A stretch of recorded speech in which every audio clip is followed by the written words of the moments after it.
चलें, रिकॉर्डिंग भी स्टार्ट हो गई है तो हम आज का जो है सबक वो शुरू करते हैं। तो आज जो हमने टॉपिक्स पढ़ने हैं वो 3.3 से लेकर 3.6 तक हैं, ठीक है। और फिर ऑनवर्ड्स जो है वो फिर आप लोग जो है वो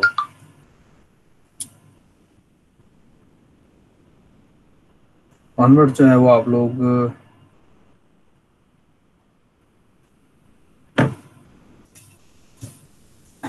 वीडियो लेक्चर्स जो रिकॉर्डेड हैं वो आप सुनेंगे, ठीक है। और जैसे कि अभी आप लोगों को शायद आपके इल्म में आ गया होगा, डीन्स की मीटिंग हुई, डीन ऑफ साइंसेस के अंडर। तो उसके अंदर ये डिसाइड किया गया कि BS1 जो है उनके पेपर 19 अप्रैल से होंगे, और आप लोगों के जो पेपर हैं वो 24 मई से होंगे आप लोगों के, और 4th और 6th सेमेस्टर के, ठीक है। तकरीबन 1.5 महीना आपके पास है, ठीक है, जिसमें आपने तकरीबन जो है वो 4th, 5th और 6th 3 चैप्टर है, तकरीबन 3 और कुछ सुपर चैप्टर हैं कवर करना, ठीक है। तो उम्मीद है कि आप उसको कर लेंगे, ज़्यादा आपकी मसला नहीं होगा, ठीक है। तो आज हम जो पढ़ने जा रहे हैं उसमें ये है कि आपको पता है कि हमारे पास जो हमने इससे पहले पढ़ा था उसमें हमने देखा था कि हम अगर एक यूज़र से इनपुट लेना चाहते हैं तो हम कैसे ले सकते हैं, ठीक है। तो उसके लिए हमने सीन यूज़ किया था, और फिर उसने आपको मैथमेटिकल एक्सप्रेशन के बारे में कुछ चीज़ें बताई थी, ठीक है। आप वो बताने चाह रहा है कि एक मैथमेटिकल, अगर आपके पास कोई एक्सप्रेशन है, ठीक है, और उसके अंदर आपके पास डिफरेंट डाटा टाइप्स इन्वॉल्व है, यानी कि उसके अंदर जो है वो इंटीजर भी है, फ्लोट भी है, डबल भी है, ठीक है। या आप दो नंबर को मल्टीप्लाई कर रहे हैं, एक की टाइप डबल है, एक की टाइप इंटीजर है, तो क्या होगा इस सूरत हाल में, क्या होगा। तो इस टॉपिक का जो नाम है ना वो यही है, when you mix apples and oranges. Type conversion, type conversion क्या होता है, तो वही आपको बताना चाह रहा है कि ऐसा केस जब आपके पास मैथमेटिकल एक्सप्रेशन मौजूद है और उसके अंदर जो ऑपरेंड्स हैं वो डिफरेंट टाइप के हैं, तो उस सूरत में C++ क्या करेगा, ठीक है। तो होता ये है कि अमूमन जो भी एक्सप्रेशन आपके पास मौजूद है उसके अंदर जो हाईएस्ट डाटा टाइप होती है ना, तमाम जो बाकी ऑपरेंड्स होते हैं उनको उसमें कन्वर्ट कर दिया जाता है। यानी कि आपके पास एक एक्सप्रेशन मौजूद है, ठीक है, मैथमेटिकल एक्सप्रेशन, उसके अंदर जो सबसे ज़्यादा हाईएस्ट डाटा टाइप होगा, हाईएस्ट डाटा टाइप वाले का साइज सबसे बड़ा होगा, तो तमाम ऑपरेंड्स को उसमें कन्वर्ट कर दिया जाता है। तो ये असूल जो है ना C++ में यूज़ होता है। तो फिर हमें इसके लिए जानना ज़रूरी है कि हमारे पास डाटा टाइप की रैंकिंग क्या है, ठीक है। रैंकिंग से मुराद है कि साइज़ के लिहाज से रैंकिंग क्या है। तो ये इसने टेबल 3.7 में आपको डाटा टाइप्स की रैंकिंग जो है वो दे दी है। तो इसमें आप देखिएगा कि जो लॉन्ग डबल है वो सबसे बड़ा होता है। इसका साइज़ क्या होता है लॉन्ग डबल का, बाय द वे किसी को इल्म है लॉन्ग डबल का साइज़ जो है वो क्या 8 होता है? सर, 8। इसका 8 होता है। जी सर, 8 बार। अच्छा, तो सबसे बड़ी जो डाटा टाइप है साइज़ के लिहाज से वो लॉन्ग डबल है, फिर डबल है, फिर फ्लोट है, फिर उससे नीचे मजीद हम इसको लॉन्ग डबल का साइज़ को देख भी लेते हैं। अनसाइन लॉन्ग है, अनसाइन इंट है और इंट है, ठीक है। ये जो है ना वो उसमें मैं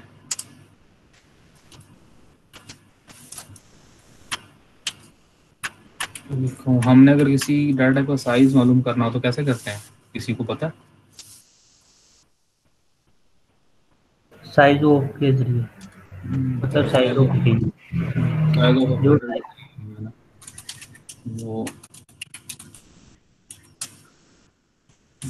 फाइंड आउट कर लेते हैं।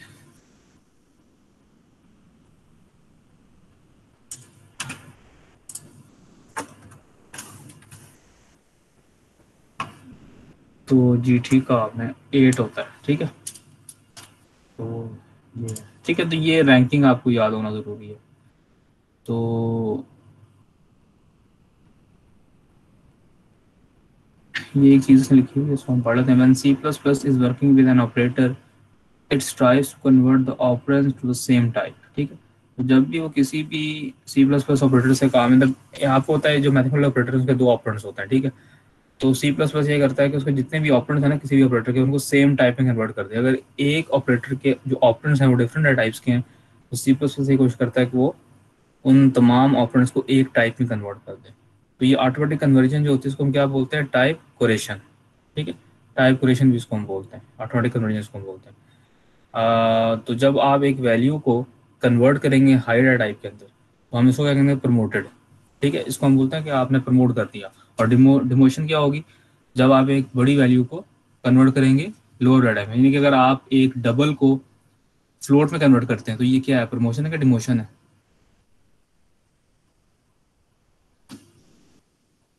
जी।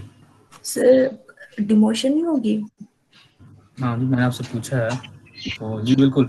जब आप एक डबल को फ्लोट में कन्वर्ट करेंगे तो डिमोशन है, क्योंकि आप डबल की वैल्यू को फ्लोट में कन्वर्ट कर रहे हैं। और जब एक इंटीजर जो है वो फ्लोट में कन्वर्ट होगा तो वो क्या है, प्रमोशन है, क्योंकि इंटीजर जो है वो छोटी होती है, फ्लोट बड़ी होगी। ठीक है, तो इस तरीके से। अच्छा, रूल नंबर 1 इसने आपको यहाँ पे बताया हुआ। Let's look at specific rules that governs the valuation of mathematical expression. तो रूल नंबर 1 ये है इनकी। अब यहाँ पे आपको रूल्स बता रहा है कि यानी कि सी प्लस प्लस करता क्या है। जब आपके पास एक मैथमेटिकल एक्सप्रेशन में डिफरेंट डाटा टाइप्स इन्वॉल्व हों तो सी प्लस प्लस क्या करता है, उसका पहला रूल क्या है, वो ये है कि अगर तो आपके पास जिनकी जितने भी करेक्टर्स हैं, शॉर्ट्स हैं या अनसाइन शॉर्ट्स हैं, ये तमाम किस में कन्वर्ट हो जाते हैं, इंटीजर में, और they are automatically converted to integers. ठीक है, तो अगर किसी चीज़ में ये इन्वॉल्व, किसी एक्सप्रेशन में ये इन्वॉल्व हैं, यानी कि करेक्टर्स, शॉर्ट्स, अनसाइन अनसाइन शॉर्ट्स, तो इन सबको वो इंट में कन्वर्ट कर देता है। ठीक है, और रूल नंबर 2 क्या है, when an operator works with two values of different types, the lower ranking value is converted to the type of higher ranking value. तो जब आप एक ऑपरेटर से जो है वो डील कर रहे हैं, उसके दो डिफरेंट, और उसके जो ऑपरेटर हैं वो डिफरेंट टाइप्स के हैं, एक की टाइप छोटी है, लोअर रैंक है, एक की टाइप का जो हायर रैंक है, तो होता क्या है कि लोअर रैंक की वैल्यू को वो हायर रैंक में कन्वर्ट करता है। जैसे अगर आप इसकी एग्जांपल लें, हमारे पास ईयर्स हैं और हमारे पास ये इंटरेस्ट रेट है। ठीक है, अगर ईयर्स की टाइप इंटीजर है और इंटरेस्ट रेट का फ्लोट है, तो वो ईयर्स को किस में कन्वर्ट कर देगा, फ्लोट में। और रूल नंबर 3 क्या है कि when the final value of an expression is assigned to a variable, it will be converted to a type to the type of that variable। तो अब देखें, अगर आपके पास ये जो है ना, ये इसने पिछले एग्जाम्पल में बताया कि ईयर्स इंटीजर टाइप का है, इंटरेस्ट रेट आपके पास फ्लोट टाइप का है, और जो एरिया वेरिएबल है इसकी टाइप क्या है, लॉन्ग इंट। तो होगा ये कि इस लेंथ को वो पहले, यानी कि आपने इन दोनों वैल्यूज मल्टीप्लाई करना है। तो विड्थ जो है वो फ्लोट टाइप का है, लेंथ आपके पास इंटीजर टाइप की है, तो वाले लेंथ को कन्वर्ट करेगा फ्लोट के अंदर, दोनों को मल्टीप्लाई करेगा। जो दोनों मल्टीप्लाई होंगे तो आंसर किस में आएगा, फ्लोट में आएगा। और लेकिन आप इसको फ्लोट की वैल्यू कर रहे हैं, आप फ्लोट की वैल्यू असाइन कर रहे हैं एरिया को, और एरिया की टाइप क्या है, लॉन्ग एंड, फ्लोट किस में कन्वर्ट हो जाएगा, लॉन्ग एंड में कन्वर्ट हो जाएगा। ठीक है, तो इसने ये बताया कि when the final value of an expression is assigned to a variable, it will be converted to the that type of that variable. Finally जब हम एक मैथमेटिकल एक्सप्रेशन एवेल्युएट करते हैं तो आखिर में हमारे पास एक वैल्यू आती है, और अमूमन हम वैल्यू किसी को असाइन कर रहे होते हैं, किसी वेरिएबल को असाइन कर रहे होते हैं। तो आखिर में क्या होता है कि जिस वेरिएबल को हम असाइन कर रहे हैं तो वो वैल्यू जो है वो उस वेरिएबल की डाटा टाइप में कन्वर्ट हो जाती है। ठीक है जी, ये सादे से रूल है, आसान से समझ आ गई बात। अगर आप इसको देखें तो मुझे बताएंगे कि ये इसमें क्या होगा, यानी कि एक्स और वाई जो है वो है फ्लोट इंटीजर टाइप के, और हमारे पास जी जो है वो क्या है, 2.7 फ्लोट टाइप का है। तो फाइनल रिजल्ट क्या होगा, मैंने इसको स्टेप बाय स्टेप बताएंगे, यानी कि x equals to y multiply by g, तो इसमें होगा क्या, पहला स्टेप क्या होगा, चलिए मैं आपको बताता हूँ। पहला स्टेप ये होगा कि जो वाई है वो सर पहले स्टेप में हाँ जी बताएं, शाबाश बताएं फाद। वो ए और जेड को आपस में मल्टीप्लाई कर दिया, तो और ये इंट है, और इसको मल्टीप्लाई करेंगे फ्लोट के साथ जिसकी वैल्यू है z की वैल्यू 2.7। जब दोनों आपस में मल्टीप्लाई होंगे तो ये आंसर फ्लोट, तो हमने असाइन करना है x में, x की डाटा टाइप देखनी है, ये क्या है, ये इंट है, तो हम इंट में आगे स्टोर कर देंगे, 10 आएगा आंसर। ठीक है, शाबाश, मुझे आपका पता लग गया, आप क्या कह रहे हो, सही बता रहे हो। मैं दोबारा से एक्सप्लेन कर देता हूँ, आपकी आवाज़ दरमियान में कट गई थी। तो होगा ये पहले स्टेप में कि y जो है वो इंटीजर है और z जो है वो फ्लोट है।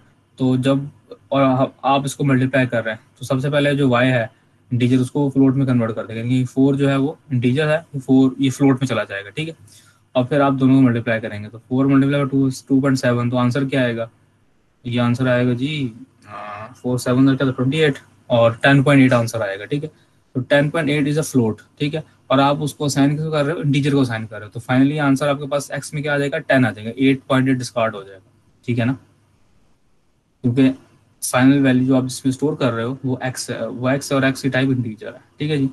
और इसमें देखें क्या होगा, लेकिन ये आपके पास ये डबल पार्ट्स की जो टाइप है, पार्ट्स एक वेरिएबल है, इसकी टाइप है डबल, तो आप इस यहाँ पे दो वैल्यूज को डिवाइड करो, 15 डिवाइडेड बाय 6, और ये 15 क्या है बोला, इंटीजर लिटरल है, 6 भी इंटीजर लिटरल है, तो 15 डिवाइड बाय 6 आंसर क्या आएगा, इंटीजर, दो इंटीजर को डिवाइड करो तो आंसर भी एक इंटीजर आएगा, तो ये आंसर क्या आएगा जी, 6 2 ज़ा 12 होता है, ठीक है। और पॉइंट वेरिएबल डिस्कार्ड हो जाएगी, यानी कि एक्चुअली तो इसका आंसर बनता है 2.5, लेकिन 2.5 आंसर नहीं होगा, क्योंकि आप दो इंटीजर को डिवाइड करो तो आंसर भी आपको इंटीजर में आएगा। तो बेशक इस वेरिएबल पार्ट्स की टाइप डबल है, लेकिन आंसर इसमें क्या आएगा, 2 आंसर आएगा, ठीक है, 2.5 नहीं आएगा, क्योंकि आपने इधर डिवीजन जो की है वो इंटीजर की है, तो आंसर भी एक इंटीजर आएगा। तो अगर आप चाहते हैं कि इस पार्ट्स के अंदर जो डबल आंसर आए, यानी कि पॉइंट्स वाली वैल्यू भी आए, तो आप इन दोनों में से किसी एक को, 15 या 6 में से किसी एक को जो है वो आप डबल बना दें, ठीक है। वो कैसे बनाएंगे, आप 0.0 लगा दें, अब जो आंसर आपके पास आएगा वो 2.5 है। क्लियर है जी ये बात, टॉपिक हमारा खत्म हो गया। इसमें कोई प्रॉब्लम तो नहीं है कन्वर्जन, टाइप कन्वर्जन में?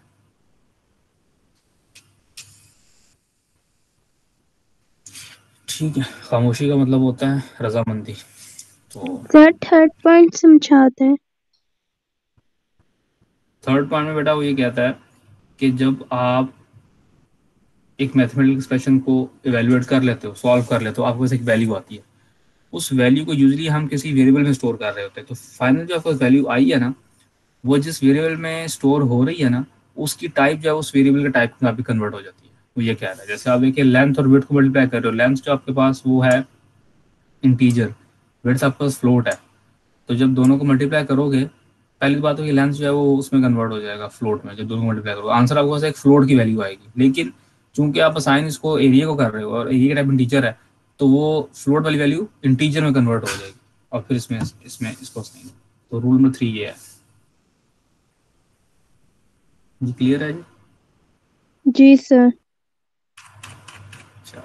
ओवरफ्लो और अंडरफ्लो, तो नाम से जाहिर है कि ओवरफ्लो क्या होता है कि जब आप मिसाल के तौर पे एक टैंकी है, वो ओवरफ्लो कब करती है, जब उसमें आप इतना पानी डाल दो, नहीं तो टैंकी फुल भरी हुई है और उसमें आप मजीद पानी डालोगे तो वो ओवरफ्लो कर जाएगी, नहीं कि आप इतना पानी डाल दें जो उसमें मैक्सिमम आता है, और अगर उस मैक्सिमम पानी से ज़्यादा उसमें पानी डालेंगे तो वो चीज़ ओवरफ्लो कर जाएगी, गिलास के अंदर एक पानी की क्वांटिटी जो है वो आ जाती है पानी की, तो अगर आप उसमें उससे ज़्यादा पानी डालने की कोशिश करें तो वो ओवरफ्लो कर जाएगा। और अंडरफ्लो क्या होता है कि जब आप किसी जो है वो वेरिएबल में कैसी वैल्यू और खाना चाहते हैं जो कि उसकी स्मॉलेस्ट वैल्यू से भी कम हो, तो वो अंडरफ्लो हो जाता है। तो ओवरफ्लो और अंडरफ्लो दो कॉन्सेप्ट्स हैं जो हमारे इस प्रोग्रामिंग में यूज़ होते हैं, जो कि बहुत इंपॉर्टेंट है। तो जब आप एक वेरिएबल को एक वैल्यू असाइन करते हो जो कि बहुत बड़ी है, यानी कि आपको, हमने चैप्टर नंबर 2 में साइजेस पढ़े थे, रेंजेस पढ़ी थी बेसिकली, हमने पढ़ा था कि जी इंटीजर का साइज 4 बाइट्स होता है और इसकी रेंज ये है, इसकी मैक्सिमम वैल्यू ये है और इसकी मिनिमम वैल्यू है। हमने रेंजेस पढ़ी थी, आपको याद होगा, हर एक डाटा टाइप की हमने रेंज पढ़ी थी चैप्टर नंबर 2 के अंदर, ठीक है। तो ये उससे रिलेटेड है। तो वो कहता है कि जब आप एक वेरिएबल में एक वैल्यू असाइन करते हो, ठीक है, जो कि इतनी बड़ी है जो उसमें नहीं आ सकती है, तो वो क्या होगा, या वो इतनी छोटी है जो उसमें नहीं आ सकती, उसकी रेंज में नहीं आती है, तो फिर जो है वो वेरिएबल ओवरफ्लो करेगा या अंडरफ्लो करेगा, ठीक है ना। मिसाल के तौर पे ये देखिए, मैं आपको इसको इस तरह समझाता हूँ कि हमें पता है कि मैंने आपको एक चीज़ बताई थी, एक हमारे पास मैक्रो होता है, ठीक है, उसको हम बोलते हैं इंट अंडरस्कोर मैक्स, ठीक है। ये जो इंट अंडरस्कोर मैक्स है ना, ये हमें देता है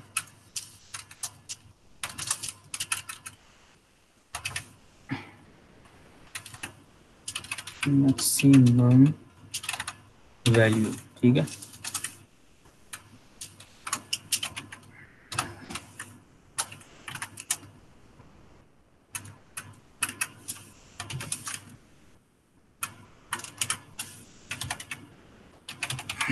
ठीक है जी, इंटीजर की जो मैक्सिमम वैल्यू है उसको आप एक मैक्रो से भी गेट कर सकते हैं, और उस मैक्रो का नाम है इंट अंडरस्कोर मैक्स, ये आपने ऐसे ही लिखना ही है, ठीक है, ये एक मैक्रो है। तो इसके अंदर जो है वो कह लें कि मैक्सिमम वैल्यू उधर दिखा भी देता है आपको, जब इस तरह करोगे ना तो दिखा भी देगा। मैं इसको चलाता हूँ, आपका टेबल मौजूद है, बुक के अंदर दिया हुआ है, ठीक है। और ये लें, तो जो मैक्सिमम वैल्यू है इंटीजर की वो क्या है जी, 2147 समथिंग, ठीक है। और ये -21, तो ये मैक्सिमम वैल्यू है। एक इंटीजर वेरिएबल में मैक्सिमम ये वैल्यू आ सकती है और मिनिमम ये वैल्यू आ सकती है, ठीक है। तो अब आप एक वेरिएबल बनाते हो मिसाल के तौर पे, ठीक है। मैंने जी यहाँ पे एक इंट बनाया और वेयर इसका नाम रखा और इसमें मैंने मैक्सिमम वैल्यू साइन कर दी, ठीक है। ठीक है जी, मैक्सिमम वैल्यू साइन कर दी। और उसके बाद मैं ना इसी वेरिएबल में मैक्सिमम से ज़्यादा वैल्यू रखने की कोशिश करता हूँ, एक ज़्यादा बढ़ा देता हूँ, ठीक है। और अब जाके मैं इसको डिस्प्ले करता हूँ।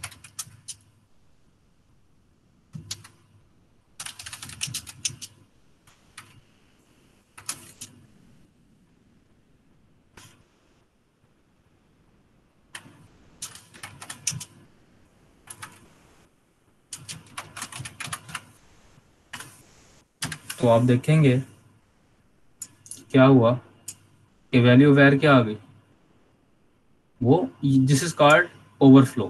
पहली बात तो ये कि ओवरफ्लो हो गया है। जब देखे ना लाइन नंबर 20 में आपने क्या किया, एक वेरिएबल डिक्लेयर किया जिसका नाम है वेयर, और उसको आपने इंटीजर की जो मैक्सिमम वैल्यू होती है वो असाइन कर दी, यानी कि अब वेरिएबल के अंदर वो वेयर के अंदर वो मैक्सिमम वैल्यू पड़ी हुई है जो उसमें आ सकती है, इससे ज़्यादा कोई ज़्यादा वैल्यू नहीं आएगी। और अगर आप लाइन नंबर 21 में ये कोशिश करते हैं कि आप इसमें मजीद कुछ ऐड करने की कोशिश करते हैं, यानी कि जो उसकी मैक्सिमम वैल्यू से ज़्यादा कुछ ऐड करने की कोशिश करते हैं, तो क्या होगा कि ओवरफ्लो हो जाएगा। तो ओवरफ्लो होने के बाद अगर आप उसकी वैल्यू डिस्प्ले करो तो क्या हुआ बेसिकली, कि जो उसकी मिनिमम वैल्यू है वो उसके अंदर आ गई। आप देखें ना कि लाइन नंबर 21 पे क्या हो रहा है, ओवरफ्लो हो रहा है ना बेसिकली, क्योंकि आप वैर को उसकी मैक्सिमम वैल्यू से ज़्यादा वैल्यू साइन करने की कोशिश कर रहे हैं, डालने की कोशिश कर रहे हैं उसमें, ठीक है ना। जब देखें ना एक गिलास की कैपेसिटी है, उससे ज़्यादा पानी उसमें डालेंगे तो वो ओवरफ्लो कर जाएगा, ठीक है ना। इसी तरह एक वेरिएबल की भी जो है वो रेंज है, उस रेंज से ज़्यादा वैल्यू आप डालेंगे उसके अंदर तो वो ओवरफ्लो कर जाएगा। अगर उसकी मैक्सिमम वैल्यू ज़्यादा वैल्यू डालेंगे तो ओवरफ्लो कर जाएगा, उसकी मिनिमम वैल्यू से कम वैल्यू डालेंगे तो वो अंडरफ्लो कर जाएगा। तो ये जो भी आपका एग्जाम्पल है वो किसकी है भाई, ओवरफ्लो की एग्जाम्पल है। और इसमें आप एक चीज़ अगर नोट करें गौर से तो आप देखेंगे कि जब ओवरफ्लो हुआ तो हुआ क्या, ओवरफ्लो होने के बाद हुआ क्या कि वेयर के अंदर क्या आ गया। अगर आप इस वैल्यू को गौर से देखें ना, इसको देखें, मिनिमम वैल्यू। हाँ मिनिमम वैल्यू आ गई। कि जब ओवरफ्लो हो जाएगा तो क्या होता है, उसकी मिनिमम वैल्यू अंदर आ जाती है, नेगेटिव में आ गया ना आंसर। और ये नेगेटिव में आना इस बात की निशानदेही है कि ये ओवरफ्लो हो गया हुआ है, ठीक है ना। देखिए ना नेगेटिव में आ गया ना, ये एक्चुअली पॉजिटिव वैल्यू थी, वेयर के अंदर तो पॉजिटिव वैल्यू मौजूद थी, लेकिन आपने मजीद ऐड किया तो आंसर आपको नेगेटिव आ रहा है। तो इस नेगेटिव का आना इस बात की निशानदेही है कि ओवरफ्लो कर हो गया, ठीक है ना। बात समझ आई।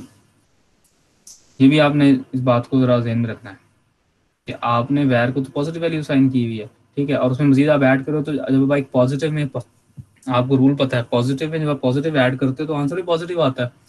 तो अगर आप पॉजिटिव पॉजिटिव ऐड कर रहे हो और आपका आंसर नेगेटिव आ गया तो ये इस बात की निशानदेही है कि ये क्या हो गया, ओवरफ्लो हो गया।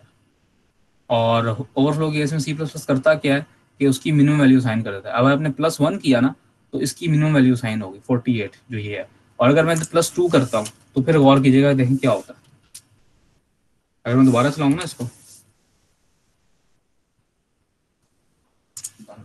दोबारा चलाते हैं, तो अब देखिए मैंने अब इसमें 2 ऐड किया तो ये क्या हो गया, 47 हो गया।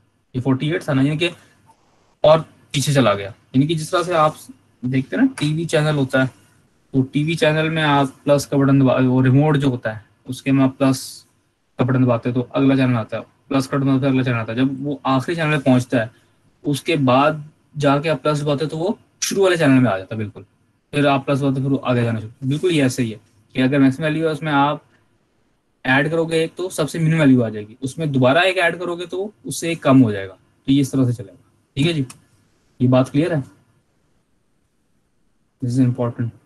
ओवरफ्लो अंडरफ्लो इंपॉर्टेंट है। ये जो एग्जांपल अभी आपको मैंने दिखाई ये किसकी है, ओवरफ्लो की एग्जांपल है, ठीक है। तो अंडरफ्लो क्या होगा, अंडरफ्लो इसके बिल्कुल उलट होगा कि अगर आप एक वेरिएबल को उसकी मिनिमम वैल्यू असाइन करें जो उसमें मिनिमम वैल्यू आ सकती है और उसके बाद आप क्या करने की कोशिश करें उसमें से मजीद वैल्यू कम करें। अब वैर के अंदर जो है वो उसकी मिनिमम वैल्यू पड़ी हुई है जो उसमें मिनिमम आ सकती है, ठीक है। उस मिनिमम वैल्यू से अगर आप मजीद उसमें कुछ कम करते हो तो वो क्या होगा, अंडरफ्लो हो जाएगा। और अंडरफ्लो केस में क्या होगा, आंसर आपके पास पॉजिटिव आ जाएगा। देखा ना, वेयर में एक नेगेटिव वैल्यू मौजूद है, नेगेटिव में नेगेटिव में से मजीद आप माइनस करते हो तो आंसर आपको क्या आता है, नेगेटिव ही आता है ना। तो आपके पास, आप देख रहे हैं कि आपके पास जो आंसर आया है इधर कंसोल पे वो पॉजिटिव आ गया। तो इस पॉजिटिव आंसर आना, इस बात की जो है वो निशानदेही है कि लाइन नंबर 21 में अंडरफ्लो करोगे, क्योंकि वैर के अंदर एक मिनिमम वैल्यू पड़ी हुई है, ये मिनिमम वैल्यू, और इसके अंदर आपने मजीद उसमें से वैल्यू कम करने की कोशिश की है। तो क्या हुआ, अंडरफ्लो करोगे। और अंडरफ्लो के केस में क्या होता है कि सी प्लस प्लस को मैक्सिमम वैल्यू असाइन कर देता है। बिल्कुल इस तरह के आप वो माइनस बटन दबाएं, तो जो रिमोट होता है, तो माइनस का बटन दबाएं तो क्या होता है, चैनल पीछे जाता है, पीछे जाता है। जब चैनल 1 पे आ जाता है, फिर माइनस का बटन दबाएंगे तो क्या होगा, वो सबसे आखिरी वाले चैनल पे चला जाता है और फिर उससे पीछे आना शुरू होता है। ठीक है ना। तो ये कॉन्सेप्ट है अंडरफ्लो का और ओवरफ्लो का। सर इसकी कोई और एग्जांपल नहीं है? मतलब टीवी चैनल के मैंने एग्जांपल से दी कि तकरीबन हर कोई बंदा टीवी से वाकिफ होता है, और हर किसी घर में टीवी होता ही है। नहीं सर, प्रोग्रामिंग में नहीं जैसे आपने हाँ इंट बिल्कुल, मैक्सिमम यूज किया है ना, मैं इस जी ये पूछ रही हूँ कोई और एग्जांपल नहीं है इस तरह? बिल्कुल हो सकता है। आप देखें, आप और भी डाटा टाइप बताएं। हम जो है वो यूज़ करते हैं जी, हम कोई और डाटा यूज़ कर लेते हैं। हाँ, करेक्टर जो है उसको यूज़ कर लेते हैं, ठीक है। और करेक्टर के अंदर जो है हमारे पास मिनिमम और मैक्सिमम के लिए अलग से यूज़ होता होगा, हम देखते हैं।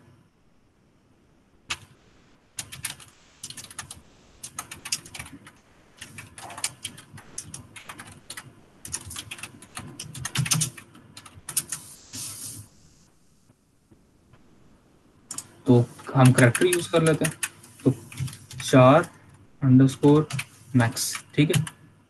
तो हम इधर भी 4 मैक्स कर लेते हैं।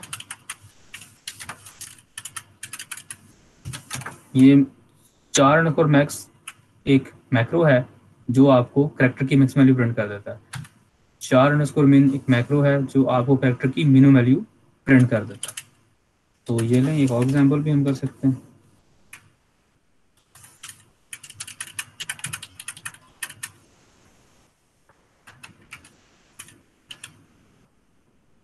तो ये इसमें मैक्सिमम वैल्यू है, उसमें मजीद आप एक ऐड करते हो तो अब क्या होगा, ओवरफ्लो होगा।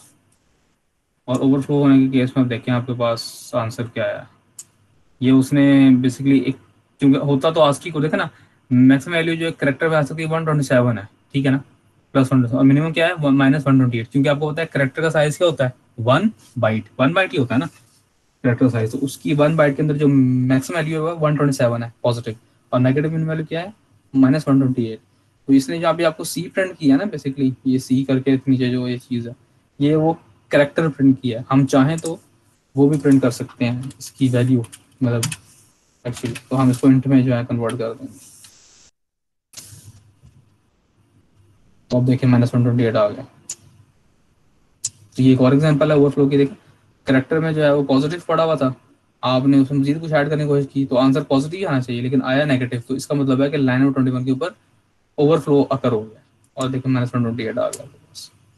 तो जब मैंने पहले इधर इंट लिखा था ब्रैकेट में, तो वो उसके अगेंस्ट, आपको पता ना आस्की कोड होता है, तो आस्की कोड के अगेंस्ट करेक्टर होता है, वो प्रिंट करता है, वो करेक्टर प्रिंट कर रहा था।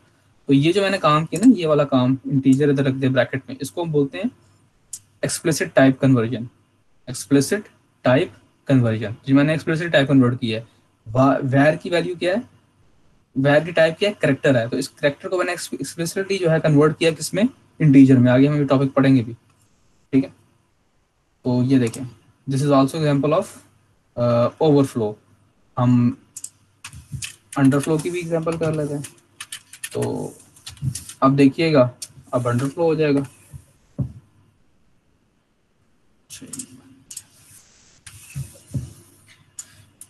ये देखिए अंडरफ्लो हुआ और इसमें पॉजिटिव वैल्यू आ गई। जब नेगेटिव में से मजीद आप नेगेटिव, मतलब नेगेटिव से मजीद आप कुछ वैल्यू माइनस करते तो आंसर नेगेटिव में आना चाहिए, लेकिन आंसर तो पॉजिटिव में आ गया। तो इस पॉजिटिव में आंसर आना इस बात की इंडिकेशन है कि अंडरफ्लो कर गया।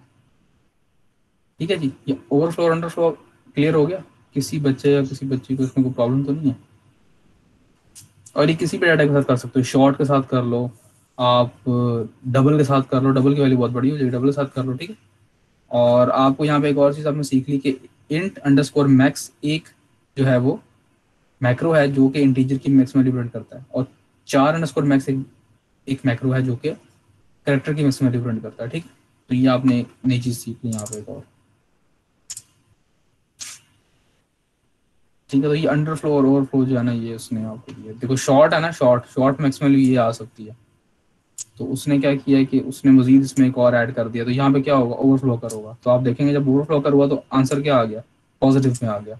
और यहाँ पर उसने अभी क्योंकि इसमें मिनिमम वैल्यू पड़ी है ना, उसमें मजीद उसने नेगेटिव किया, तो फिर क्या हुआ, अब अंडरफ्लो कर करेगा और आंसर पॉजिटिव में आ जाएगा। ठीक है, मैंने आपको समझा भी दिया और ये आंसर बता भी दिया। और 3.8 में भी यही इसने जो सर जी बेटा। सर अगर हमने जिस तरह हमने बाइट्स निकालनी होती है तो हम साइज ऑफ कर लेते हैं, तो इसी तरह जिसकी भी हमने रेंज निकालनी होगी तो वो हम उसको उसी तरह मैक्सिमम और मिनिमम में करके हम नहीं रेंज नहीं निकाल सकते हैं। नहीं नहीं नहीं, बिल्कुल भी नहीं, बिल्कुल भी नहीं। इस बात को आपने ऐसे मैप नहीं करना।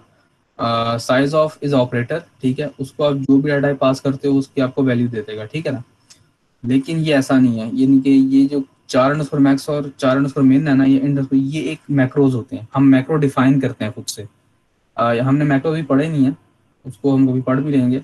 तो मैक्रो हम ये मैक्रो एक्चुअली डिफाइन हुआ हुआ है कहीं। अगर मैं फिर क्लिक करूँ तो मुझे लेके जाता है कहीं। हाँ देखें, ये देखें, ये ना हैश, ये प्री प्रोसेसर डायरेक्टिव है, हमने पढ़ा था ना जी। प्री प्रोसेसर डायरेक्टिव जो होते हैं वो हैश से स्टार्ट होते हैं, और हमने अभी तक जो प्री प्रोसेसर डायरेक्टिव पढ़ा हुआ है वो कौन सा पढ़ा हुआ है, वो हमने इंक्लूड का पढ़ा है, हैश इंक्लूड का पढ़ा है। ठीक है ना, तो अब हैश डिफाइन का भी एक प्री प्रोसेसर डायरेक्टिव होता है। ठीक है, और देखें ये चार मिन को हम डिफाइन कर रहे हैं, इसको ये भी एक जो है ना वो मैक्रो है। इनके हैश डिफाइन के जरिए आप एक मैक्रो डिफाइन करते हैं। ठीक है, तो चार मैंने एक मैक्रो डिफाइन किया होता है, ये और ये भी एक मैक्रो, ये भी डिफाइन कहीं हुआ है। और देखें ये इसकी मिनिमम वैल्यू है और ये इसकी मैक्सिमम वैल्यू है। एक्चुअली हम मैक्रोज कभी पढ़ लेंगे इसको ना, इसका कॉन्सेप्ट ले लेंगे, मैक्रोज क्या होते हैं और कैसे काम करते हैं। तो ये आपने यानी कि जो आपका क्वेश्चन था ना प्राइमरीली, तो उसका आंसर ये है कि नहीं, आप ऐसा नहीं कि अगर आप यहाँ पे करने की कोशिश करें ना फ्लोट अंडरस्कोर मैक्स, यानी कि जो आप सोच रहे हो, तो ये देखें ये नहीं होगा। उसने इसको एरर मार्क कर दिया, उसने कहा अनडिफाइंड सिंबल, सिंबल ही नहीं है ये। ठीक, ऐसा नहीं है। तो ये जिस जिसके डिफाइन हुए हैं बस उसके जो है ना वो होता है। अब मैं ये भी नहीं कर सकता, डबल करूं, नहीं ऐसा, ये भी नहीं डिफाइन हुआ हुआ। ठीक है, शॉर्ट भी नहीं कर सकता, ये भी नहीं है। अलबत्ता शायद ये हो, SHRT हो शायद, हाँ ये SHRT है। ठीक है, तो ये डिपेंड्स कि मैक्रो कौन कौन से डिफाइन हुए हैं। और अगर आपने ये मालूम करना है कि कौन कौन से मैक्रो डिफाइन हुए हैं, तो internet is the best thing. ठीक है,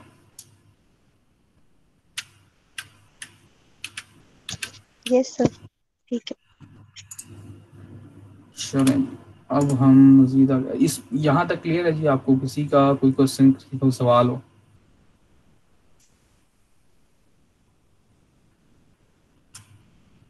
चलें, बहुत अच्छा।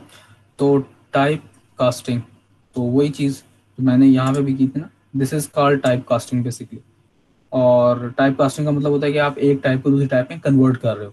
तो यहाँ पे वैर की टाइप क्या है, कैरेक्टर, और उसको उसमें कन्वर्ट कर रहा हूँ इंटीजर में। तो टाइप कास्टिंग के मुख्तलिफ तरीके होते हैं, ये भी एक तरीका है टाइप कास्टिंग का। ठीक है, this is a way of doing the type casting. लेकिन इसने जो बुक में बताया वो दूसरा तरीका बताया। वो क्या बताया, स्टैटिक अंडरस्कोर कास्ट, यानी कि जब आप हम चाहते हैं, जब आप मैन्युअली एक टाइप को दूसरी टाइप में कन्वर्ट करना चाहते हो तो कैसे कर सकते हो, यूजिंग स्टैटिक अंडरस्कोर कास्ट। ठीक है, अगर आप मैन्युअली एक टाइप को दूसरी टाइप में कन्वर्ट करना चाहते हैं तो आप कैसे कर सकते हैं, ऐसे स्टैटिक अंडरस्कोर कास्ट के जरिए यूज कर सकते हैं। इसका सिंटैक्स मैं आपको समझाता हूँ। एक तरीका तो ये है जो उसने बुक में बताया, और एक तरीका ये जो मैंने आपको बताया। ठीक है, कि ये भी मैं क्या कर रहा हूँ, टाइप को कन्वर्ट कर रहा हूँ, मैन्युअली खुद से कर रहा हूँ। ठीक है, इस वैर को इंटीजर में कन्वर्ट कर रहा हूँ। ठीक है, और मैं यहाँ पे भी कर सकता हूँ बाय द वे ना, मतलब अगर मैं यहाँ से हटा दूँ इसको ना, और मैं ऐसे भी कर सकता हूँ, यानी कि जो भी इसका रिजल्ट आए, जो भी रिजल्ट आए var -1 का, उसको आप कन्वर्ट कर दो किसमें, इंटीजर में कन्वर्ट कर दो, ठीक है। तो लेकिन इवेंचुअली वो इंटीजर जो है किसमें कन्वर्ट हो जाएगा, var में कन्वर्ट हो जाएगा, इन कैरेक्टर में कन्वर्ट हो जाएगा, क्योंकि आखिर जो वैल्यू आई है ना हमारे पास वो var में स्टोर होनी है। तो यहाँ पे ये इंटीजर करने का फायदा कोई नहीं है, क्योंकि वो इवेंचुअली जो है वो इंटीजर में कन्वर्ट होगा, वो कैरेक्टर में कन्वर्ट होगा। तो हम इसको यहीं पर डिस्प्ले करते हुए जो है ना कन्वर्ट कर देते हैं इंटीजर में, तो वो आपको इंटीजर उसका जो आस्की कोड है वो डिस्प्ले कर देगा इंस्टेड ऑफ उसका कैरेक्टर, ठीक है जी। तो अब देखते हैं हम अगर मैनुअल टाइप कास्टिंग करना चाहते हैं तो वो हम स्टैटिक अंडरस्कोर कास्ट को यूज करते हुए कैसे कर सकते हैं, ठीक है। तो स्टैटिक अंडरस्कोर कास्ट हम लिखेंगे, ठीक है, इसी तरह, और angle brackets, this is called angle brackets, grade less than का साइन और ग्रेटर का साइन, इसके अंदर आती है डाटा टाइप जिसमें कन्वर्ट करना हो, static underscore cast, then angle bracket, उसके बाद डाटा टाइप का नाम जिसमें कन्वर्ट करना हो, और इधर ब्रैकेट्स में ये जो ये कौन सी करली ब्रेसेस इनको बोलेंगे ना, इसके अंदर वो वैल्यूज वो वैल्यू आती है जिसको कन्वर्ट करना हो, ठीक।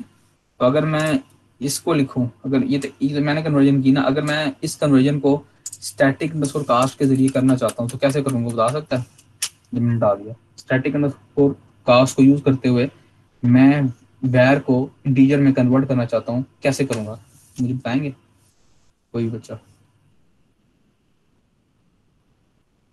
सर इधर एंगल ब्रैकेट लगा के, तो var को इंट ब्रैकेट में आएगा एंगल ब्रैकेट में, और वैल्यू जो होगी उसको बाहर उसके क्या नाम है उसका दूसरा, ये लो मैंने एंगल ब्रैकेट लगा दी और मैंने लिख जी दिया सर, int, और इधर इंट इधर क्या लिखूं, इधर बाहर, ठीक है, बस चला दूं, जी सर। चला दूं। सर पहले स्टैटिक वो भी लिखना हाँ पड़ेगा ना, हाँ जी हाँ जी स्टैटिक बिल्कुल का। लिखना पड़ेगा जी जी, स्टैटिक अंडरस्कोर कास्ट, तो ये ऐसे क्यों करेंगे, शाबाश आप, ठीक है। तो static underscore cast angle bracket में उस डाटा टाइप का नाम जिसमें कन्वर्ट करना है, और इस ब्रैकेट में उस वो वैल्यू जिसको कन्वर्ट करना है। तो अब मैं इसको चलाऊंगा तो भी आंसर मेरे पास अब उसी तरह ही आएगा जैसे पहले आया। तो ठीक है जी, ये हमारे पास अंडरफ्लो कर रहा है, ठीक है जी। सर ऐसा करने की हमें जरूरत क्यों पेश आती है? हाँ गुड क्वेश्चन, इट डिपेंड्स क्या सिनेरियो क्या है, बात हमें जो है वो कन्वर्ट करना पड़ता है। जैसे चल एग्जांपल यही थी, अगर मैं ये कन्वर्ट ना करता, मैंने ये कन्वर्जन नहीं किया, मैं हटा देता हूँ, तो अब आप देखेंगे कि मैंने आपको कॉन्सेप्ट समझाना था अंडरफ्लो और ओवरफ्लो का, तो मैं अंडरफ्लो का कॉन्सेप्ट समझा नहीं सकूंगा इसके जरिए, देखा ना एक कैरेक्टर डिस्प्ले हो गया, एक्चुअली तो मैं एक्सपेक्ट कर रहा हूँ कि वैल्यू इंटीजर वैल्यू डिस्प्ले हो, तो इसलिए मैंने इसको स्टार्टिंग में फोरकास्ट किया, इनके depends upon your situation your problem, बास को तो आपको कन्वर्जन करनी पड़ती है, टाइप कन्वर्जन करनी पड़ती है, समझ आई बात कुछ, यस सर। लगता नहीं है जिस तरह से आपने कहा, नहीं था, दोबारा बताता हूँ, ठीक है। मैं आपको कॉन्सेप्ट समझा रहा था अंडरफ्लो और ओवरफ्लो का, तो अंडरफ्लो और ओवरफ्लो का कॉन्सेप्ट समझाने के लिए मुझे यानी कि यहाँ पे जब वैल्यू ऑफ वार डिस्प्ले हुई, तो आप अंडरफ्लो का कॉन्सेप्ट तब अच्छी तरह अंडरस्टैंड करते जब यहाँ पे उसकी आस्क की वैल्यू डिस्प्ले होती है, यानी कि -1 to 7 डिस्प्ले होता है, तो आप इसको समझते, उसने तो उसको इधर क्या डिस्प्ले कर दिया, कैरेक्टर डिस्प्ले कर दिया ना, तो इस तरह से आपको समझ नहीं आएगी सही तरीके से। तो मैंने अब मुझे क्या करना चाहिए, मैं चाहता हूँ कि ये जो वैर है इसका करेक्टर डिस्प्ले ना हो, बस कि इसका जो आस्की कोड है वो डिस्प्ले हो, तो मैं क्या करूंगा, इसको इंटीजर में कन्वर्ट कर दूंगा, तो अब देखें इसका आस्की कोड मेरे पास डिस्प्ले होगा। तो ऐसी सिचुएशन, ये देखें ऐसी सिचुएशन जहाँ पर आपको, मतलब ये एक सिचुएशन आ गई ना कि जहाँ पे आप चाहते हैं कि जी आपकी जो है वो करेक्टर डिस्प्ले ना उसकी आस्की वैल्यू डिस्प्ले हो, तो आप इस तरीके से कन्वर्जन कर लें, ठीक है। ये जैसे हो सकती है, मिसाल के तौर पे हम कहते हैं जी कि आपका जो है ना वो, बच्चे कहते हैं ना कि जी जो आप क्या हो एग्जाम्पल, यानी कि आप कहते हैं मेरी 83.5 मार्क्स हैं, तो 83.5 सर आप 84 कर दें और फिर 84 को 85 कर दें ताकि मेरा ए ग्रेड पूरा आ जाए। कहते हैं ना ऐसे, नहीं कहते? या ऐसे आपकी ख्वाहिश होती है बच्चों की, एक राउंड ऑफ करते हैं। तो बहरहाल इनके खैर इतनी कोई अच्छी एग्जाम्पल नहीं है राउंड ऑफ करना, राउंड ऑफ एक अलग चीज़ है, लेकिन बहरहाल बास सिनेरियोज में हमें टाइप कन्वर्जन की जरूरत पड़ जाती है। हम इधर देखते हैं। अच्छा ये देखें, जैसे एक एग्जाम्पल इसने आपको दी है 3.9, ठीक है। तो इस 3.9 में आप देखें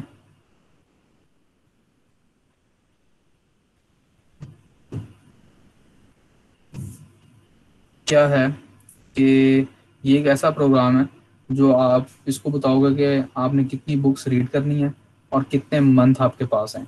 तो ये प्रोग्राम आपको बता देगा कि पर मंथ आप कितनी बुक रीड करें तो आप इतनी बुक्स रीड कर लेंगे। जैसे मिसाल रमज़ान आने वाला ना, तो आप कहते हैं कि मैंने जो है ना वो कम से कम 3 बार तो कुरान मजीद ख़त्म करना है। तो इसका मतलब क्या है कि आपको हर दिन कितना कुरान पढ़ना पड़ेगा।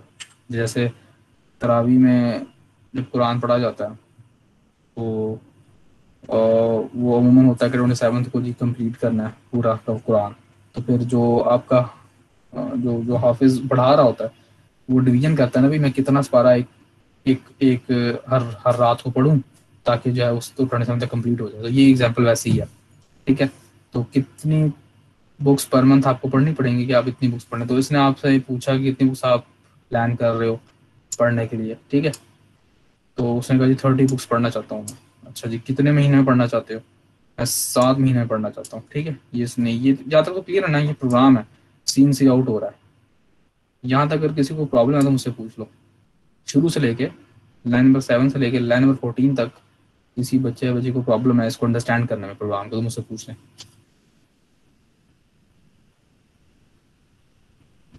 ठीक है, चलें गुड। अब देखें यहाँ पे पर मंथ है ना, पर मंथ आप कैलकुलेट करेंगे। जो पर मंथ आप कैलकुलेट करोगे, जो आप इसको डिवाइड करोगे बुक्स पर मंथ, तो आपके पास जो आंसर है वो किस में आएगा बोला? ये पर मंथ आपने डबल का लिया हुआ है ना टाइप का, और आपके पास बुक्स और मंथ वो किस टाइप की है? इंटीजर टाइप की है। तो जब बुक्स और मंथ को आप डिवाइड करोगे तो आंसर क्या आएगा? इंटीजर आएगा, पॉइंट्स में नहीं आएगा, ठीक है ना। तो हम चाहते हैं कि आंसर हमारे पास पॉइंट्स में आए ताकि मुझे बताओ मैंने 2.5 बुक पढ़नी है तो मुझे कितनी बुक्स पढ़नी है। तो इसलिए देखें अब इसको ना, अब देखें ये बुक्स है ना, तो अब बुक्स को आप कन्वर्ट करना चाहते हैं डबल में ताकि आपको जो आंसर वो आए वो किस में आए? डबल में आए ना। हमने भी रूल पढ़ लिया कि अगर आपके पास एक ऑपरेटर के 2 डिफरेंट ऑपरेंड्स हैं और दोनों के टाइप डिफरेंट है तो सी प्लस प्लस क्या करता है? बड़ी टाइप में कन्वर्ट करेगा। डबल की टाइप बड़ी है, इंटीजर टाइप छोटी है, तो मंथ्स किस में कन्वर्ट होगा? डबल में कन्वर्ट होगा। तो जब दोनों डिवाइड होंगे तो आंसर किस में आएगा? डबल में आएगा।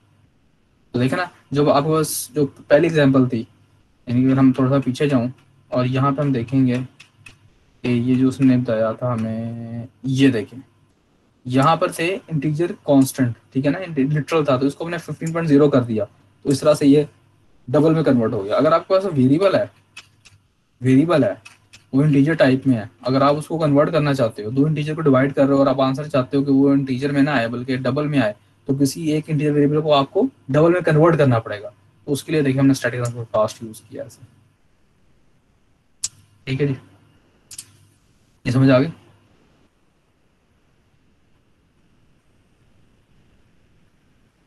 अच्छा ये देखें जरा, जी सर।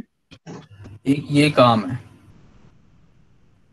ये करने में और ये करने में क्या होगा? मैंने इसको बल्कि 3.9 है, मैं इसको अपने पास इधर खोलता हूँ, ये इंपॉर्टेंट है, जरा गौर से देखिएगा। 3.9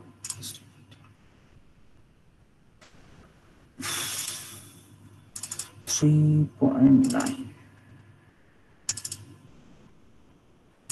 ठीक है जी। तो मैं इसको चला देता हूँ अभी ना, फिलहाल मैं कहता हूँ मैंने जो है ना वो 30 बुक्स पढ़नी है और मैंने 7 महीने में पढ़नी है, तो उसने आपको आंसर दे दिया 4.2 समथिंग, ठीक है जी, ये बिल्कुल सही है। अगर मैं ये काम कर दूं, जरा गौर कीजिएगा, ये ब्रैकेट हटा के मैं ब्रैकेट इधर ले गया, तो बता सकता है अब आंसर क्या आएगा? सर इसमें पॉइंट टू पहले डिस्कार्ड हो जाएगा। 30 और फिर 7 करता हूँ, आंसर क्या आएगा? जी बच्ची ने बताया कि पॉइंट डिस्कार्ड हो जाएगा, बिल्कुल सही था। क्यों डिस्कार्ड हो गया इधर पॉइंट? सर वो इसलिए क्योंकि 30 भी इंटीजर है और 7 भी इंटीजर है। इंटीजर को इंटीजर पे करेंगे तो हमारे पास इंटीजर और बाद में डबल आता है, तो फिर पहले वो डिस्कार्ड हो जाएगा। शाबाश, वेरी गुड, बिल्कुल सही बताया।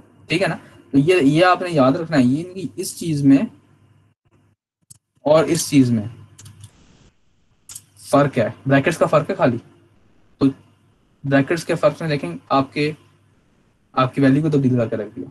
इधर आप बुक्स को पहले कन्वर्ट करो डबल में, बाद में डिवीजन कर रहे हो, जबकि इधर आप पहले बुक्स को मंथ्स पे डिवाइड कर रहे हो और वो आंसर इंटीजर में आएगा और फिर आपको डबल में कन्वर्ट कर रहे हो, तो इसलिए आपके पास आंसर जो है वो पॉइंट्स में नहीं आया। ठीक है ना, तो ये आपने छोटा सा जो कैच है ना, इसको जरा ज़हन में रखना। छोटी छोटी चीज़ें होती हैं जो कि ना बॉस का मैं पूछ लेता हूँ पेपर में, बच्चे परेशान हो जाते हैं। बट सर यही काम हम बुक्स के आगे पॉइंट 0 लगा के भी कर सकते हैं ना? आप बुक्स का पॉइंट 0 लगा के आपको एरर देगा। नहीं ये नहीं, देखो, मतलब स्टैटिक कास्ट अगर यूज ना करें हम। हाँ नहीं यूज करते, चले ये लें, अगर आप स्टैटिक क्लास नहीं करते और बुक का भी, बल्कि चले मंथ का भी 0 लगाता हूँ, आपको एरर दे देगा। ये देखो एरर दे दिया। ऐसा नहीं कर सकते ना, यही तो वजह थी, इसलिए तो मैंने बताया ना। ये देख, ये बेटा, ये जो ऊपर हम आए ना, मैं ऊपर हूँ थोड़ा सा, ये मेरे पास लिटरल है। नहीं सर, जब आप वैल्यू असाइन कर रहे होते तब भी तो हम कर सकते हैं, जब हम सीन को। बेटा बजी, आपके क्वेश्चन की तरफ मैं आता हूँ। पहले मैं इनको बता दूँ, हरभजन ने पूछा था ना, हरभजन ने पूछा था काल में, तो ये जो है ना, हाँ 15.0 जो है ना बेटा, ये आपके पास इनकी ये जो 15 है ये इंटीजर लिटरल है, तो इसको तो आप ऐसे डबल में कन्वर्ट कर सकते हो। वेरिएबल को आप 0.0 लगा के डबल में कन्वर्ट नहीं कर सकते। ये वेरिएबल है ना, ये वेरिएबल बंस या बुक्स, इसको 0.0 लगा के आप डबल में कन्वर्ट नहीं कर सकते। अगर लगाओगे तो आपको एरर दे देगा, syntax error, this is syntax error. और जो वजीहा पूछ रही है कि भाई मैं मंथ्स में इस तरह कर दूं, 7.0 कर दूं, अगर मैं ये करूंगा तो क्या होगा? इसका आंसर मुझे वजीहा ही करेंगे। क्या होगा मंथ्स में, क्या आएगा?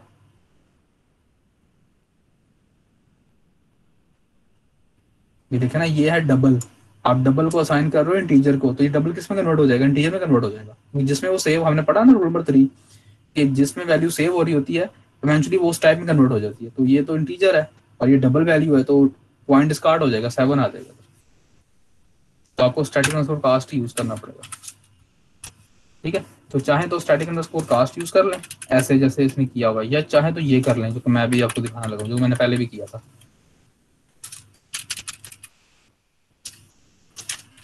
ठीक है, दोनों से आंसर आपके पास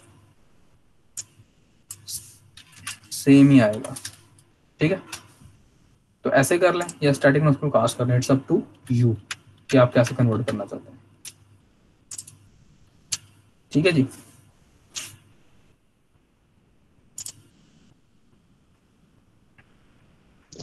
सर जी बेटा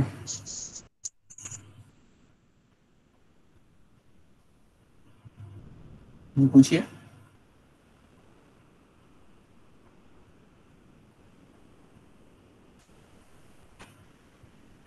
आपकी आवाज नहीं आ रही बेटा।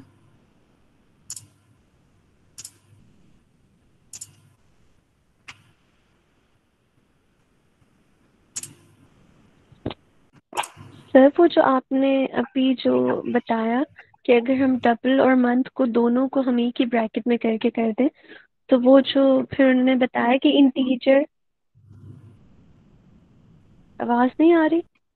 अब आ गई है, जी जी पूछिए।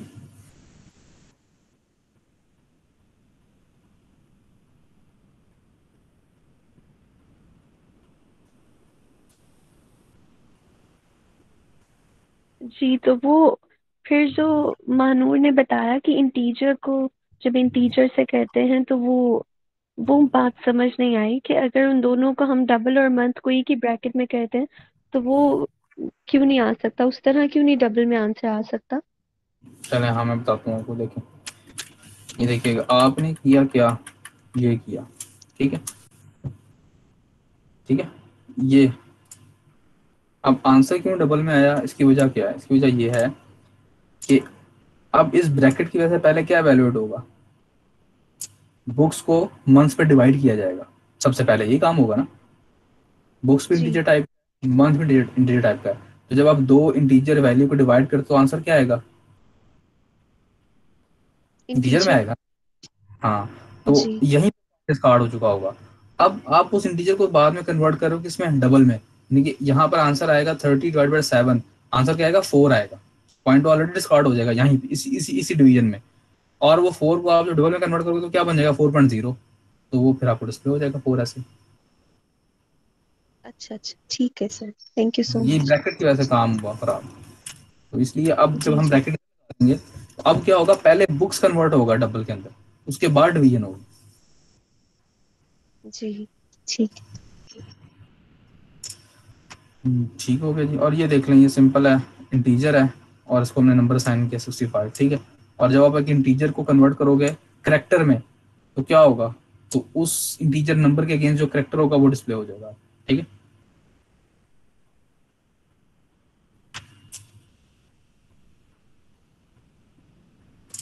तो अगर मैं ये काम करूँ, वैसे मेरे जन्म में चीज़ आई है, आपसे पूछते हैं, अगर मैं ये काम करूँ, क्या काम करूँ मेरा,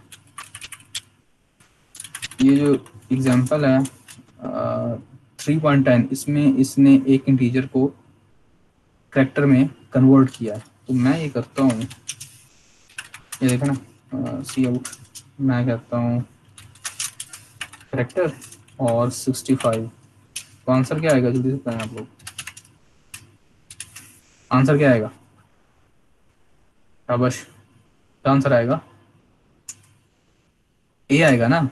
65 क्या इंटीजर है, इंटीजर को आपने किस में कन्वर्ट किया, करेक्टर में। मैं स्टैटिक में कास्ट यूज नहीं कर रहा, मैं इसी वाली यूज कर रहा हूँ, ये जरा जल्दी से हो जाता है, ठीक है। ए आ गया आंसर, इनके इस आस्की कोड के अगेंस्ट जो आपके पास करेक्टर है वो डिस्प्ले हो जाएगा, ठीक है ना, क्लियर है।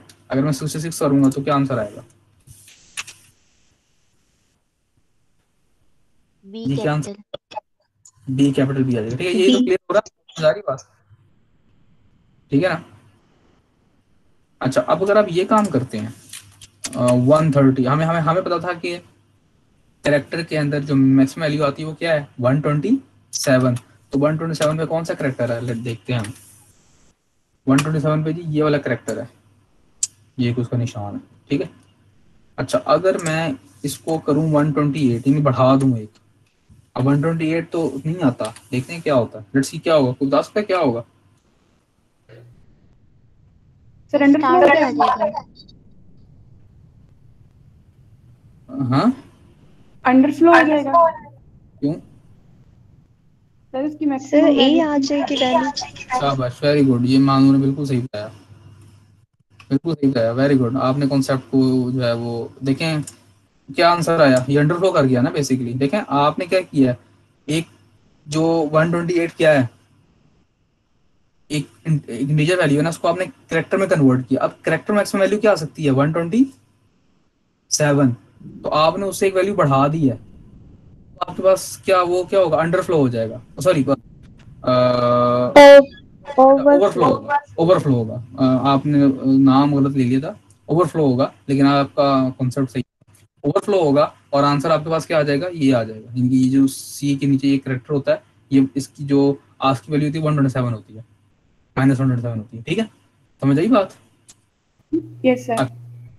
आपसे एक और चीज पूछता हूँ, let's see how you will answer this.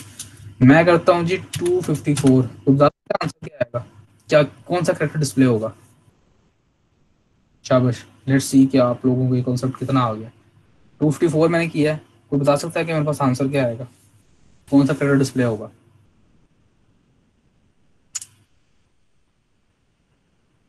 अच्छा, बल्कि नहीं 254 नहीं करता मैं ना, एक मिनट जस्ट सॉरी, 254 नहीं, क्योंकि बास का जो अनसाइंड कैरेक्टर्स भी होते हैं ना वो, अच्छा मैं करता हूँ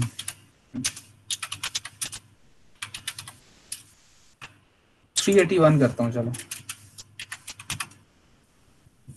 तो कोई बता सकता है कि मेरे पास आंसर क्या आएगा 381 के अगेंस्ट।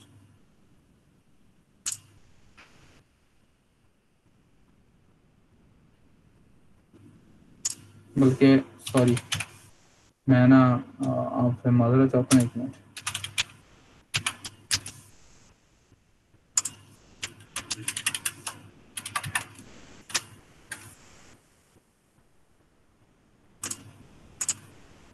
तो ये देखें 1 to 8 पे क्या आया था हमारे पास, 1 to 8 पे ओवरफ्लो के ये आ गया था, ठीक है। तो 1 to 9 पे क्या आएगा, 1 to 9 पे क्या आएगा, उससे पिछली वैल्यू, ठीक है ना। अच्छा दोबारा से A कब आएगा, तो बता सकते हो दोबारा से A कब आएगा, दोबारा से A कब आएगा। सर 258 पे। 58 पे, अच्छा लेट्स सी। 258 पे तो बेटा ये आ गया, ये तो ओवरफ्लो हो गया, अंडरफ्लो हो गया सॉरी। और देखें ये तो दोबारा से एक इस पे आएगा, पूछें जरा। सर 65 पे। 65 पे तो 65 पे तो आता है ना ये, तो ठीक है। क्या दोबारा ये आ सकता है, 130 130 पे तो नहीं आएगा ना, 130 पे तो एक और एक्स्ट्रा 192 192 192 करके देख लेते हैं।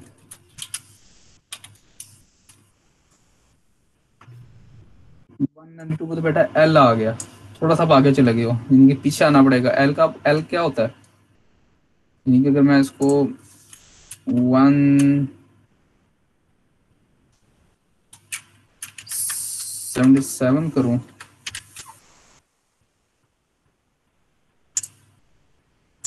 180 करें, मैं तुक्के मारे हैं वैसे हम लोग ना। 158 सर। 58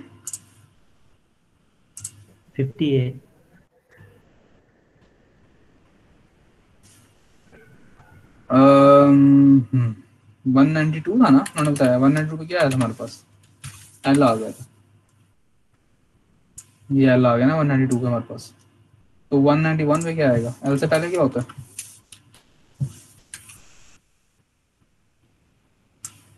अच्छा ये उस तरह से नहीं काम कर रहा, ये किसी कोई और जो है ना वो वे है, मैं जिस वे में सोच रहा हूँ उस वे में नहीं है, ऐसा नहीं है। बहरहाल दिस इज ये एक जायद गुफ्तगू थी, इसमें बस आपको ये पता होना चाहिए कि 65 को मैंने कन्वर्ट किया तो ये क्या आ जाएगा जी, ए आ जाएगा, ठीक है ना। ये एक आस्की वैल्यू है और इसके इसको जब आप यानी कि 65 this is an integer value, ठीक है। इसको जब आप करेक्टर में कन्वर्ट करेंगे तो इसके अगेंस्ट जो करेक्टर है वो डिस्प्ले हो जाएगा, और जब आप 128 को कन्वर्ट करने की कोशिश करेंगे तो क्या होगा, ओवरफ्लो कर हो जाएगा और जो आखिरी मिनिमम वैल्यू है वो डिस्प्ले हो जाएगी, ठीक है। और हम देख भी सकते हैं मिनिमम वैल्यू कैसे डिस्प्ले होगी। ये थोड़ा सा और मैं अगर आपको ठीक है, आप देखेंगे क्या डिस्प्ले होगा 127 और इनफैक्ट -128 डिस्प्ले हो गया, ठीक है ना। मिनिमम वैल्यू यही होती है ना, दिस प्रूव्स के ये क्या हुआ है, ओवरफ्लो हुआ है। समझ आइए कोई बात इसकी, मैंने लिखा है 18 पे, ठीक है ना। पहले 128 एक इंटीजर नंबर था, उसको मैंने किस में कन्वर्ट किया, कैरेक्टर में कन्वर्ट किया, ठीक है। अब कैरेक्टर में तो मैक्सिमम वैल्यू क्या आ सकती है, 127 आ सकती है, तो क्या होगा जी, क्या होगा, ओवरफ्लो कर हो जाएगा। ओवरफ्लो हुआ तो 127 के अगेंस्ट कैरेक्टर डिस्प्ले हो रहा था, अब उस -128 के अगेंस्ट कैरेक्टर डिस्प्ले हो रहा था। अगर मैं चाहता हूँ -128 डिस्प्ले हो तो मैंने किस में कन्वर्ट किया, इंटीजर में कन्वर्ट किया, ठीक हो गया जी। पैरेलल इसकी समझ नहीं भी आई तो कोई मसला नहीं है, आपको बस इतना जरूर पता होना चाहिए कि इस पे क्या होगा, ठीक है ना। That's enough. बहरहाल तो हम ओवरफ्लो अंडरफ्लो को हमने पढ़ लिया, चेक वन क्वेश्चन हमारे पास आ गए। अच्छा इस कॉन्सेप्ट में किसी को क्लियर मसला तो नहीं है ना, ये बड़ा इंपॉर्टेंट है ये वाला जो चेक वन क्वेश्चन है ना, ये 311 इसका आपने आंसर जरूर करना है। ये वेरिएबल्स है और इसके अगेंस्ट आपने इन सब के आंसर लिखने हैं, ये इंपॉर्टेंट है। तो आखिरी टॉपिक हमारा क्या है, मल्टीपल असाइनमेंट्स या कंबाइन असाइनमेंट्स। हम 1 मिनट ब्रेक कर लेते हैं, ठीक है। 9:17 पे हम दोबारा शुरू करते हैं। मल्टीपल असाइनमेंट्स या कंबाइन असाइनमेंट ज़्यादा मुश्किल चीज़ नहीं है, हाँ नहीं है।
जी अस्सलाम वालेकुम। तो हम आखिरी जो है वो टॉपिक को स्टार्ट करते हैं, ठीक है। मल्टीपल असाइनमेंट्स या कंबाइन असाइनमेंट्स।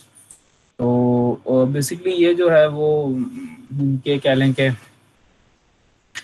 ये जो टॉपिक है ना, इसके अंदर आपको ये बताना चाह रहा है कि C++ आपको एक और फीचर देता है। अगर आप मल्टीपल वैल्यूज़ को एक ही असाइनमेंट स्टेटमेंट के जरिए असाइन करना चाहते हैं, यानी कि आप बहुत सारे वेरिएबल्स को एक ही वैल्यू एक ही स्टेटमेंट में असाइन कर सकते हैं, ठीक है। तो एक फ्लेक्सिबिलिटी जो C++ आपको अलाउ करता है, यानी कि आप ये काम कर सकते हैं A is equals to B is equals to C is equals to D is equals to 12। तो इन तमाम वेरिएबल्स को क्या साइन वैल्यू हो जाएगी, 12 हो जाएगी। लेकिन आपने ये याद रखना है कि ये मैथ्स नहीं है, ये अलजबरा नहीं है, ठीक है। अलजबरा में भी हम ऐसे कर लेते होते हैं, लेकिन C++ में जब आप कुछ लिखोगे तो कंपाइलर उसको कैसे ट्रीट करेगा, ये इंपॉर्टेंट है। तो सबसे पहले क्या होगा, दिस इज जो है ना, this is called multiple assignments, ठीक है। तो मल्टीपल असाइनमेंट्स के जब आप एक ही वैल्यू को मुख्तलिफ वेरिएबल्स को असाइन करते हो, ठीक है। तो इसके अंदर हम A B C और D को 12 असाइन करें, तो C++ में होगा क्या एक्चुअली, वो ये होगा कि सबसे पहले 12 जो है वो साइन होगा D को, फिर D की वैल्यू C को साइन होगी, फिर C की वैल्यू B को, फिर B की वैल्यू A को, यानी कि ये इस फ्रॉम राइट टू लेफ्ट ही चल रहा होगा, ठीक है।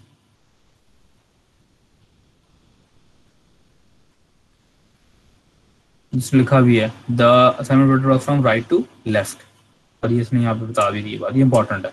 तो ये लुक्स लाइक अलजबरा स्टेटमेंट, आपको जैसा अलजबरा आप करते हो वैसा लगती है, लेकिन ये C++ में भी ऐसा आप कर सकते हो। लेकिन ये आपने ये बात याद रखनी कि C++ में ये होती क्या असाइनमेंट होती किस सीक्वेंस में। और कंबाइन असाइनमेंट क्या होती है, वो ये होती है, मैंने अभी थोड़ी देर पहले भी की थी, कि number is equal to number plus 1। क्या होगा, सबसे पहले अगर नंबर में 4 पड़ा हुआ है तो 4 + 1 5 आएगा, और 5 किसको साइन हो जाएगा, नंबर को साइन होगा। This is called combine assignments, ठीक है ना।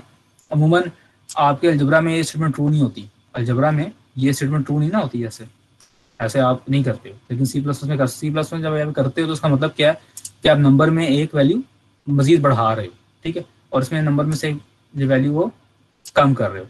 तो ये देखें, एज्यूम करें एक्स की वैल्यू 6 है, तो ये इसका मतलब क्या है कि एक्स में क्या आ जाएगा, अब स्टेटमेंट के बाद एक्स में क्या आ जाएगा, 6 + 4 = 10 आ गया, ठीक है। और जब ये स्टेटमेंट चलेगी तो क्या होगा, 10 - 7 सॉरी 10 - 3 = 7, वो इधर आ जाएगा, 7 इधर आ गया, 7 × 10 = 70, एक्स में 70 आ गया। और जब ये स्टेटमेंट चलेगी तो 70/2 35, 35 इधर आ गया, और 35 mod 4, आंसर क्या आ जाएगा 2 सॉरी, ठीक है 35, हाँ जी 35 mod 2, आंसर ये क्या आएगा जी, 3 है, 2 ही आएगा। तो 3 आएगा। इसने क्या किया होगा, हमने कहीं गलती कर दी है। इधर इसने कहा एक्स वैल्यू 10 है, अच्छा इधर 60 है, इधर सर 70 के अकॉर्डिंग मतलब 35 आएगा, फिर वो 3 आएगा। अगर यहाँ पे 60 है तो फिर इसके अकॉर्डिंग 2 आएगा। अच्छा इसने किया ये है कि हर एक के लिए ना उसने एज्यूम किया 6x6 है। मैंने इसको ऐसे चलाया कि इधर जो स्टेटमेंट आई है, इधर जो आंसर आया ना, उसके बाद उसको फिर इस पे अप्लाई किया इसने, हर एक को 6 रख के अप्लाई किया। तो ये इधर आ जाएगा 6 + 4 10, 6 - 3 3, 6 × 10 60, 6/2 3, और 6 mod 4 = 2, जिसने हर एक के लिए 6 रखा है, ठीक है। तो ये देखें, हमारे पास ये ऑपरेटर भी यूज होते हैं। अब आपने नए ऑपरेटर्स पढ़ लिए, ठीक है, 5 मजीद, plus minus multiply divided mod होता आपको पता था, तो आप इनके साथ इक्वल टू भी लगा सकते हो, plus equal to, minus equal to, static equal to, divide equal to, mod equal to. तो ये एक्चुअली ये ऑपरेटर जो है किसके इक्वलेंट होते हैं, अगर आप ये लिखते हो, इसका यूजेज बता रहा है, ये ऑपरेटर है, इसका यूजेज बता रहा है। अगर आपने लिखा x + 5, तो ये किसके इक्वलेंट है, ये इसके इक्वलेंट है, ठीक है। तो इस टेबल को जरा 3.9 टेबल को गौर से देख लें तो आपको बात समझ आ जाएगी, बहुत सेल्फ डिस्क्रिप्टिव है। This is called combined assignments. 3.9 को जरा गौर से देख लें, आपको बात समझ आ जाएगी कि ये इसका मतलब क्या है।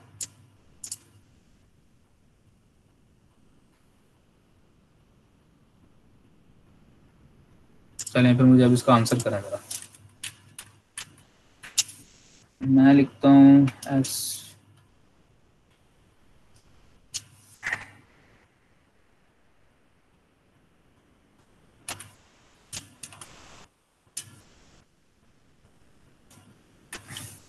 बताइए किसमें तब्दील होगा, शाबाश, ये किसमें तब्दील होगा,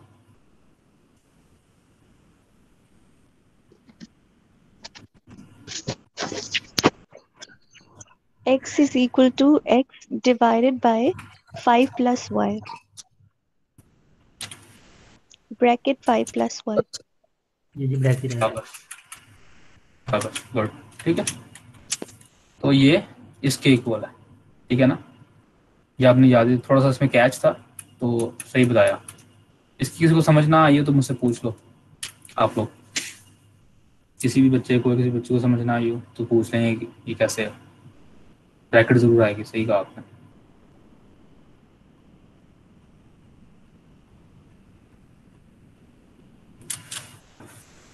चलें लेट्स मूव फॉरवर्ड। तो ये एग्जांपल है, ठीक है। इस एग्जांपल में बेसिकली क्या है, ये जो है वो इन्वेंट्री को ट्रैक करता है और 3 विजिट स्टोर्स हैं, ठीक है, और वो जो हैं ओपन हुए हैं सेम टाइम पे, तो उनका स्टॉक सेम है। तो एट द एंड वो जितनी चीज़ें सोल्ड हो चुकी होंगी तो इन्वेंट्री में से हम उतनी चीज़ें माइनस कर देंगे तो स्टॉक बाकी उतना रह जाएगा, ना। आपको एक स्टॉक होता है इन्वेंट्री में जब आप स्टार्ट करते हो, और जितना वो सेल हो जाता है तो बाकी स्टॉक कितना बचता है, जितना सेल होगा उसको माइनस कर दोगे तो आपके पास रिमेनिंग स्टॉक आ जाएगा, ठीक है। तो ये वो एक छोटा सा प्रोग्राम है। तो इसने यहाँ पर लाइन नंबर 11 में जो है वो 5 वेरिएबल डिक्लेयर कर लिए, पांचों के टाइप के इंटीजर है, ठीक है। बिगिनिंग इन्वेंट्री ये जो जिससे आपका स्टोर स्टार्ट हो रहा है, ठीक है। तो स्टोर 1, स्टोर 2, स्टोर 3, और ये सोल्ड जो है वो ये वेरिएबल नंबर ऑफ विजिट्स जो सोल्ड हुए हैं उनको होल्ड करेगा, ठीक है। तो हमने ये इस यूजर को डिस्प्ले कर दिया, 1 week ago 3 new visit stores open at the same time with the same beginning inventory. What was the beginning inventory? तो उसने पूछा कि बिगिनिंग इन्वेंट्री क्या थी, तो यूजर से ये इनपुट ले रहा है बिगिनिंग इन्वेंट्री में। फर्ज करें उसने क्या एंटर किया, इधर देखते हैं, उसने जी है 100 एंटर किया, ठीक है, तो 100 इधर आ गया, ठीक है। तो अब ये क्या है, दिस इज क्या है, मल्टीपल असाइनमेंट्स, ठीक है ना, this is called, this is multiple assignments, उसका कॉन्सेप्ट आपने खुद दिया था। Store 1 is equals to store 2 is equals to store 3 is equals to beginning inventory. तो होगा क्या, जो बिगिनिंग इन्वेंट्री में पड़ा हुआ है वो सबसे पहले स्टोर 3 में को असाइन हो जाएगा, फिर स्टोर 3 में जो पड़ा वो स्टोर 2 को असाइन होगा, फिर स्टोर 2 में जो पड़ा वो स्टोर 1 को। इन फ्रॉम राइट टू लेफ्ट की असाइनमेंट्स होगी, ठीक है। उसके बाद हमने पूछना है कि भाई ये स्टोर 1 में कितने जो है वो सोल्ड हुए हैं, विजिट्स कितने सोल्ड हो गए, जितने सोल्ड होंगे स्टोर 1 के स्टॉक में से माइनस कर दो। Store 1 is equals to store 1 minus sold, तो आपके पास उसकी जो है वो इन्वेंट्री आ जाएगी स्टोर 1 की। इस तरह स्टोर 2 की आ जाएगी और इस तरह स्टोर 3 की आ जाएगी। तो this is basically combine assignment, ठीक है। इसका यूजेज आपको दिखा रहा है, फिर आपको एट द इन्वेंट्री दिखा रहा है, ठीक है। क्या बचा, 3 स्टोर स्टार्ट हुए थे 100 की इन्वेंट्री के साथ, स्टोर 1 की सेल 25 हुई तो बाकी 75 रह चुके होंगे, इसकी 15 सेल हुई तो इसके 85 रहते होंगे, इसकी 45 सेल हुई तो इसके 55 बाकी रहते हैं, ठीक है। तो यहाँ पे वो इस चीज़ को एलेबोरेट करेगा कि बास का जब हम ये लिखते हैं तो इसका मतलब क्या होता है, यानी कि वही बात मैंने भी आपसे पूछ ली थी, आपको दिखा दी थी कि ये जो है एक्चुअली किसके इक्वल है, इसके इक्वल है। और इसके अंदर यानी कि जो मैंने हाईलाइट किया इस स्टेटमेंट में और इस नीचे वाले स्टेटमेंट में, दोनों में डिफरेंस है, ठीक है। इन दोनों में डिफरेंस है, क्या डिफरेंस है कुछ बता सकता है? ये वाली स्टेटमेंट इसके इक्वलेंट है, ये तो आपने मुझे सही से बता दिया अभी जो मैंने पूछा था। और आपको पता है कि इसके अंदर और इसके अंदर फर्क होता है, दोनों में फर्क है ना, क्या फर्क है? ब्रैकेट का फर्क है सर। सर पहले मल्टीप्लाई होगा फिर प्लस होगा तो वो चेंज आंसर आएगा। किसमें? सर सेकंड वाली में हाँ जी, ये बिल्कुल पहले सही बात, मल्टीप्लाई होगा फिर प्लस होगा तो वो चेंज आएगा। बिल्कुल बिल्कुल। और इसके अंदर पहले हमारे पास प्लस होगा तो आंसर तो दिलाएगा, बस ये प्लस मैं, होगा। हाँ जी बिल्कुल चाहिए, शाबाश, ठीक है जी। तो ये लें, ये एग्जांपल यूजेज है, इसने आपको बता दिया था। 3/10 टेबल भी इंपॉर्टेंट है, इसको देख लें एक बार गौर से। और हमारे टॉपिक सारे कंप्लीट हो गए। इसमें किसी का कोई सवाल है, कुछ पूछना है, कुछ समझ नहीं आया तो आप पूछ सकते हैं, ठीक है जी। अगेन चेक ऑन क्वेश्चंस आ गए हैं, इसको कर लीजिएगा और दैट्स इट। हमारा जो है वो टॉपिक जो है वो यहीं तक है। मैं रिकॉर्डिंग को बंद करता हूँ।